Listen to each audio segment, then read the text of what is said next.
हरि ओम पावकानः सरस्वती बाजेभिर्बाजिनीवती यज्ञं वष्टुर्धिया वसुः श्रीश्च ते लक्ष्मीश्च पत्न्यावहो रात्रे पार्श्वे नक्षत्राणि रूपमश्विनौ व्यात्तम् इषणन्निखाणामुम्मयिखाण सर्वलोकम् मयिखाण अक्षस्त्रक्परशुं गदेषु कुलिशं पदमं धनुष्कुण्डिकां दण्डं शक्तिमसिञ्च चर्मजलजं घण्टां सुराभाजनम् शूलं पाशसुदर्शने च ददतिं हस्तैः प्रसन्नाननां सेवे सैरिवमर्दिनीमिह महालक्ष्मीं सरोजस्थितां गुरुर्ब्रह्मा गुरुर्विष्णुः गुरुर्देवो महेश्वरः गुरुः साक्षात् परब्रह्म तस्मै श्री गुरवे नमः।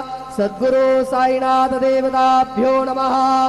सायं पूजा परिपूर्णार्थे विलेपनार्थे चन्दनं समर्पयामि। त्वाङ्गन्धर्वाः गणौ स्वामिन्द्रस्त्वां बृहस्पतिः त्वामोघदे सोमो राजापितवान् लक्ष्मादमुच्यत। विलेपनार्थे चन्दनं समर्पयामि।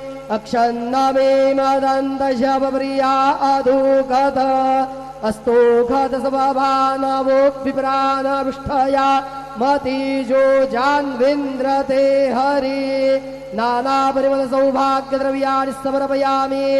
अहिरिव भोगैः वर्जेति बाहुञ्जाय हेतिं परिबाधमानः हस्तग्नोऽप्यशवाभ्ययुणान् पितवान् भूमान् भूमाग्गुसं परिपातुप्यशवतः।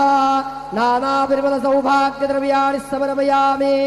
ओखधीः प्रतिमोदत्वं भवति प्रसूवरीः अशवा इव सजितपरिर्वेरोदाः पारश्नवाः। नानाविधपत्रपुष्पं समर्पयामि। सायङ्काले उपहारनैवेद्यं निवेदयामि।